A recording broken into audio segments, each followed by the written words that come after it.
మానవుడు వివాహం. ఇది 20వ పాఠం. మనకి 4వ పుస్తకంలో దీని గురించిన వివరణ. ఇది క్లుప్తంగా బుక్ చేయడానికి మీకు అర్థమయ్యేటట్లు వివరణ ఇవ్వాలని కోరుకుంటున్నాను. ఇందులో గత పాఠంలో మానవుడు తన వివాహ జీవితంలో లైంగిక వ్యవస్థ దేవుడే ఇచ్చాడని, అది మంచిదిగా దేవుడు చూశాడు అన్న విషయాలు మనం చూసాం.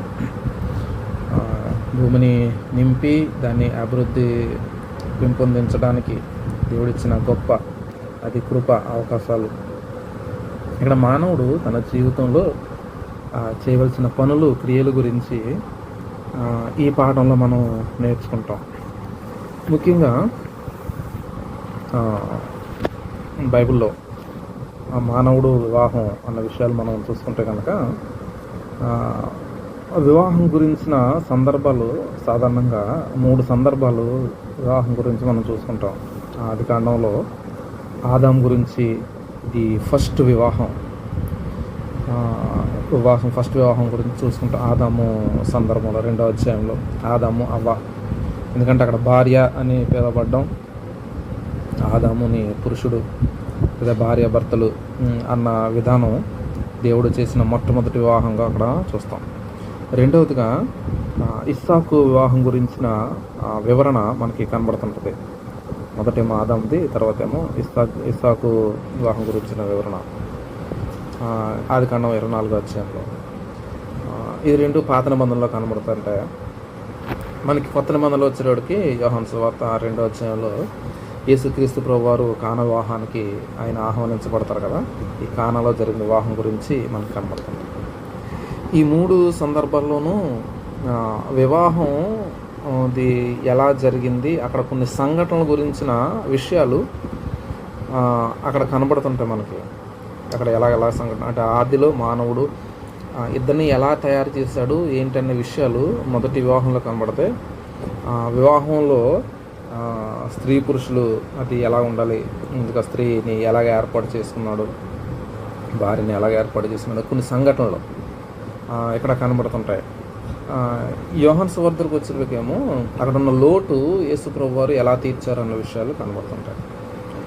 ఈ 3 కాక ప్రకటన గ్రంథం 19వ అధ్యాయంలో అయితే గొర్రెపిల్ల వివాహోత్సవం యేసుక్రీస్తు ప్రభువు వారు గురించిన వివరణ అక్కడ కనబడుతుంది.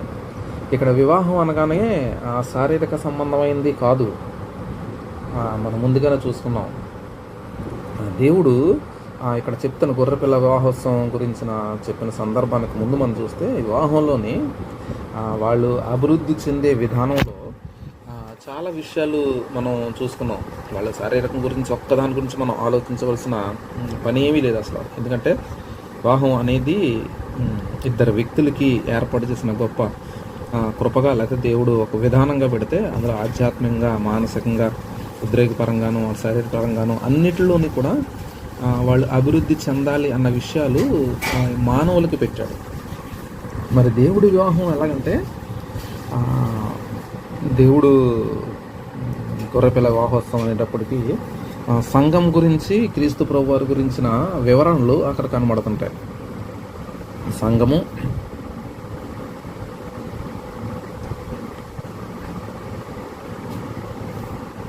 క్రీస్తు ప్రభు వారిని గురించి ఇది ఆధ్యాత్మికమైన వివరణతో కూడిందిగా మనకి కనబడుతుంటుంది కదా. గొర్రెపిల్ల వివాహోత్సవం దగ్గర పరలోకంలోకి వెళ్ళిన తర్వాత దేవుడు అంటే యేసుక్రీస్తు ప్రభు వారితో ఇక్కడ స్త్రీ పురుషులు ఎలాగ కలిసి ఒక కుటుంబాన్ని కట్టడంలో, అభివృద్ధి చెందడంలో ఇవన్నీ కూడా ఎలాగ చూపించారో ఇది వివాహోత్సవంలో మనకి క్రీస్తు ప్రభు వారిని గురించిన వివరణలో మనకు తెలిసేది ఏంటంటే యేసుక్రీస్తు ప్రభు వారు సంఘాన్ని ఎంత ప్రేమిస్తున్నారు, ఎంత ఆదరిస్తున్నారు, ఎలాగ పోషిస్తున్నారు, ఈ విషయాలు తెలుసుకోవడానికి. అంతేకాకుండా క్రీస్తు ప్రభు వారిలో మనం కలిసిపోతామని, ఆయనతో మనం కలిసి జీవిస్తామని, ఆయనలో మనం ఉండిపోతామని, ఆయన మనలో ఉంటాడు, మనలో ఆయనలో ఉంటాడు, అంటే ఇక విడదీయరాని బంధంగా మనం కలిసిపోతామన్న విషయాన్ని తెలియపరచడానికి వివాహం అక్కడ వాడబడిన మాట అంటే వివాహంలో కలిసిపోతారు అన్న విషయాన్ని కదా తెలియపరిచేది. అది ఆధ్యాత్మికంగా, మానసికంగా, శారీరకంగా అన్ని విషయాల్లోనూ ఈ లోకంలో మనుషులకి పెడితే క్రీస్తు ప్రభువారు సంఘం గురించి కూడా ఇక్కడ చెప్పబడిన మాటల్లో, బైబిల్లో చెప్పబడిన మాటలు ఏంటంటే సంఘము, నేను ఒకటే, దేవుడు ఆయనలో కలిపేసుకుంటాడు అన్న విషయాలు తెలియపరచడానికి క్రీస్తు ప్రభువారు వివాహం అయితే గొర్రెపిల్ల వివాహోత్సవం అన్న మాట వాడబడింది. అంటే పత్రికల్లో మనం చూసినా సరే వివాహం గురించిన చెప్పబడిన సంఘటనలో, లేకపోతే సంఘం గురించి అని చెప్పబడిన మాటలు, లేకపోతే మనం దేవునిలో ఐక్యత అయిపోయే విషయంలో రక్షించబడిన వ్యక్తులు ఆయనలో కలిసిపోతారు, ఆయనతో ఉంటారు, నిత్యము ఉంటారు, నిత్యత్వంలో మనం అందరం ఉంటాం అన్న విషయాలు మనం తెలుసుకోవడానికి, మనం దేవునితో కలిసిపోయి ఉంటాము అని తెలియడానికి వాడబడిన మాట వివాహం. సరే, ఇక్కడ వరకు మనం చూసుకున్నాం. వివాహం గురించిన వివరంలో అక్కడ కనబడుతుంటాయి. ఈ వివాహంలో స్త్రీ పురుషులు బాధ్యతలు ఉన్నాయి కదా, వాళ్ళ బాధ్యతల గురించిన తెలుసుకోవాల్సిన విషయాలు మాత్రం మనకి ఎఫ్ఎస్సి పత్రికలోను, అలాగే 1 పేతురు పత్రికలోను రాయబడ్డాయి. వీటి గురించిన వివరణలు, మనం చేయవలసిన క్రియలు ఈ మానవుడు వివాహం అన్న లెసన్లో మనం చూస్తుంటాం. ఎఫ్ఎస్సి పత్రికలో పౌలు గారు రాస్తూ, ఎఫ్ఎస్సి పత్రికను పౌలు గారు రాశారు కదా, రాస్తూ 5వ అధ్యాయం 21వ వచనంలో ఆయన ప్రారంభిస్తూనే లోబడ్డం గురించిన విషయాలు తెలియపరుస్తుంటారు. స్త్రీలు పురుషులకి ఎలా లోబడాలని. పేతురు గారు 1వ పేతురులో 3వ అధ్యాయం అక్కడ 1వ వచనం దగ్గరికి అక్కడ చూస్తున్నా సరే అక్కడ కూడా లోబడ్డం గురించిన విషయాలు మనకి కనబడుతుంటాయి. లోబడ్డం అనేది ఈ విషయాల గురించి మనం చూస్తే మన లెసన్లో మీకు ఎక్కువ చేసేటప్పుడు బాగా ఎక్కువ అర్థమవుతుంటుంది, ఎక్కువ డెప్త్గా రాయడం జరిగింది వీటి గురించి. లోబడ్డం గురించి అని చూస్తే ఒక బానిసలాగా ఉండిపోవడం అన్న విషయాల గురించి ఇక్కడ రాయలే. వాళ్ళు మాకు బానిస, స్త్రీలు మాకు బానిస అన్న విషయాలు గురించి రాయలే. అది లోబడ్డం అనేది తన సొంతంగా. ఎఫ్ఎస్సి పత్రికలో మనం చూసినట్లయితే ఎఫ్ఎస్సి పత్రిక 5వ అధ్యాయంలో 22వ వచనం దగ్గర నుంచి మనం చూస్తే అక్కడ లోబడ్డం గురించిన విషయాలు అక్కడ రాస్తున్నారు. మనం లోబడ్డం గురించి స్త్రీలారా అక్కడ చూడండి 27వ వచనం, క్రీస్తునందలి భయంతో ఒకరికి క్రీస్తునందలి భయముతో ఒకరికొకడు లోబడి ఉండుడి. ఇక్కడ ఒకరికి ఒకరు లోబడి ఉండుడి అన్న మాట ఇక్కడ రాయబడి ఉంటాయి. అలాగే పేతురు రాసిన పత్రికలు కూడా మనం చూసినట్లయితే పేతురులో 3వ అధ్యాయంలో అక్కడ స్త్రీల గురించిన చెప్పిన మాట, అటువల్ల స్త్రీలారా మీరు మీ సొంత పురుషులకి లోబడండి. లోబడుట అన్న విషయాలు ఇక్కడ రాసుకొచ్చాడు ఆయన. దాని గురించి కూడా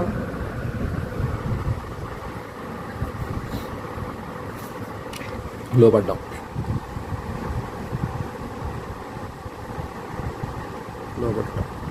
ఈ లోబడుట అనేది ఒక బానిసగా ఉండిపోవడం, లేకపోతే కాలు ముక్త బాంచ అని అన్నట్టు ఈ లోకంలో రకరకాలు ఉంటాయి కదా లోబడ్డం గురించి.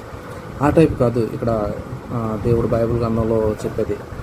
లోబడ్డం అంటే ఒకరికి ఒకరు సహాయకరంగా ఇక్కడ చెప్తున్నమాట. ఒకరికి ఒకరు లోబడి, లేకపోతే ప్రేమలోనూ సహవాసంలోనూ చేసే పనుల్లోనూ ఒక పని చేయాలంటే పని చేయడంలో ఇద్దరు కలిసి చేయడం అన్న విషయాలు ఇక్కడ మనకి తెలియపరచబడుతుంటాయి. నిజానికి లోబట్టి అంటే ఒక అధికారం కింద ఉండడం, లేకపోతే భయభక్తులు కలిగి ఉండడం అన్న అర్థాలు వస్తుంటాయి. ఖచ్చితంగా అధికారం కింద ఉండకపోతే, లేకపోతే ఒక అధికారిగా తీసుకుని ఉండకపోతే లోబట్ట అనేది ఉండదు.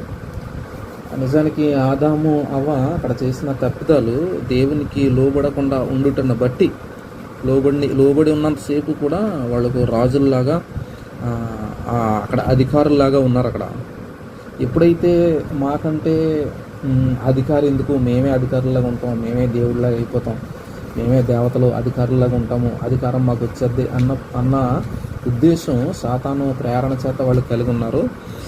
వెంటనే లోబడ్డంలోంచి బయటకు వచ్చారు వాళ్ళు. అక్కడ జరిగిన సంఘటన మనకు తెలిసిందే. పాపాన్ని కొని తెచ్చుకున్న వాళ్ళ బానిసలు అయిపోయారు. నిజానికి దేవునికి లోబడి క్రియలు చేసేవారు దేవునికి లోబడితే కనుక అందులో ఉన్న స్వేచ్ఛ మరొకటి లేదు.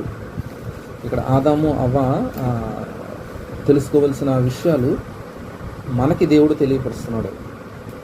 దేవుడిలోనికి లోబడి ఉండాలి. అలాగా ఇక్కడ చెప్తున్న మాట ఏంటంటే ఎఫెసీ పత్రికలో క్రీస్తు ప్రభువారు దేవునికి ఎలా లోబడ్డాడు, మనం పురుషులుగా అలా పురుషులు అంటే స్త్రీలేటి దేవునికి లోబడి క్రియలు చేయాలి. ఈ లోబడ్డం అనే విషయాన్ని జ్ఞాపకం చేస్తూ ఇప్పుడు స్త్రీలకి తెలియపరుస్తూ మీ సొంత పురుషులకి లోబడండి అన్న విషయాన్ని తెలియపరుస్తారు. అంటే మీ బాధ్యతగా మీరు చేయవలసిన పనులు మీరు చేయండి, కలిసి చేయండి. అంటే ఒక భర్త ఒక పని చెప్పాడు అనుకోండి, ఆ పనిని చేయడం కొనసాగించడం భారీ పని. ఏదైనా ఒక ఆఫీస్ ఉందనుకోండి, ఆఫీస్ అంటే ఏదో పెద్ద పని ఉందనుకోండి, ఆ పనిలో కలిసి చేయకపోతే ఆ పని అవ్వదు. ఒక పని ఒకళ్ళు చెప్పారనుకోండి, ఇప్పుడు భర్త ఏదో పని చెప్తా బిడ్డలకి చదువు పిల్లలకి చెప్పాలి, నేర్పించాలని చెప్పేసి వెళ్ళారు అనుకోండి, నేను నేర్పించడం నాకెందుకు లేని వదిలేసింది అనుకోండి, అక్కడ క్రియ చూడండి, అక్కడ పని జరగదు. అంటే భర్త పని చెప్పి అతనికి భార్యకి వెళ్ళిపోయాడు, ఆ పిల్లల్ని చదివించే బాధ్యత తల్లిపైన పెట్టాడు అక్కడ. లేకపోతే వంట చేసే బాధ్యత వంటలది చేస్తుంటారు, పిల్లలకి మరి వండి పెట్టాలి. ఇవన్నీ కూడా ఆలోచిస్తే లోకల్ ఎగ్జాంపుల్గా చిన్న చిన్న ఆలోచించిన కలిసి చేసే పనులు, అంటే వాళ్ళకి లోబడి చేసే పనులు ఉంటాయి, అది చేయవలసిన బాధ్యత మనపై ఉంది. లేకపోతే అక్కడ పని అవ్వదు, అక్కడ గందరగోళం అయిపోద్ది, అశాంతికి లోనవుతుంది, ఇష్టానుసారమైన క్రియలు అక్కడ ఇష్టానుసారంగా తయారయ్యే గొడవలు తయారవుతుంటాయి. ఇది ఒకసారి మనం ఆలోచించాలి. ఈ అన్నిటి గురించిన వివరణలు మనకి 20 పాటలు మనం చూస్తాం. మన బాధ్యతలు ఎలా నెరవేర్చుకుంటూ ఉండాలి. చూద్దాం 20 పాఠంలో స్త్రీ పురుషులకి ఇచ్చిన బాధ్యతల గురించిన విషయాలు. అంటే ఇక్కడ లోకంలో చాలా ప్రయాణం జరుగుతుంటాయి ఇష్టానుసారంగా ఉండడానికి. ఆ ప్రయాణాలను బట్టి కాదు చేయవలసిన పనులని, పెళ్లి గురించి, వైవాహిక జీవితం గురించి దేవుడు చిత్తాన్ని బైబిల్లో ఎక్కడ కనుగొనగలమో అన్న విషయాలు ఇక్కడ రాస్తూ 1 పేతురు 3:1-7, ఎఫెసీ పత్రిక 5:21-23 వరకు వీళ్ళు జాగ్రత్తగా చదవాలని మనం చదివిన దాన్ని ఇక్కడ మాత్రం ఈ బైబిల్లోని వచనాల దగ్గర కిందన గీత పెట్టుకోవడం ద్వారా మనం డైమెన్షన్ చక్కని రీతిగా నోట్ చేసుకోవడం ద్వారా, గీతలు పెట్టుకోవడం ద్వారా, రెడ్ మార్క్ పెట్టుకోవడం ద్వారా మనం గుర్తుండడానికి ఎక్కువ అవకాశం ఉంటుంది. ఈ జాగ్రత్తగా చూడండి. ఈ పాఠాన్ని ఇలా పూర్తి చేయడానికి చక్కని రీతిగా చదువుతూ మిగతా పాఠాలంతా కూడా పూర్తి చేయాలని కోరుకుంటున్నాను. అలాగే లోబడ్డం గురించి ఇక్కడ 29వ ప్రశ్నలో లోబడ్డ అంటే అధికారం కింద ఉండడం, లేకపోతే ఒకరి ఎడల భయభక్తులు కలిగి ఉండుట అని అర్థం అని చెప్తూ ఇక్కడ వివరణలు కూడా ఉన్నాయి. అది ఎందుకు, ఎలాగా అన్న విషయాలు అవి కూడా జాగ్రత్తగా చూసి రాయండి. ఎందుకంటే ఈ విషయాలు మన ఎగ్జాంపుల్స్ ఉన్నాయి కాబట్టి అది బాగా మనకి అర్థమవుతుంటాయి, చేసినప్పుడు బాగా అర్థమవుతుంటాయి. అలాగే చాలా చిన్న చిన్న ఎగ్జాంపుల్స్తో కూడిన పాఠాలు కూడా చాలా ఉన్నాయి కదా ఇందులోని. తర్వాత చివరి దాంట్లోకి వెళ్ళిపోతే ఒకసారి చివరిలో బాధ్యతల గురించి తెలియపరుస్తూ భార్యాభర్తలు ఒకరి పట్ల ఒకరు ఉండవలసిన సరియగు వైఖరి మనం పాఠంలో ఎలా నేర్చుకున్నామో దాని గురించిన వివరణలు. సంఘానికి క్రీస్తు ప్రేమించినట్లు ప్రేమించట బాధ్యత ఎవరిదంటే పురుషుడిది.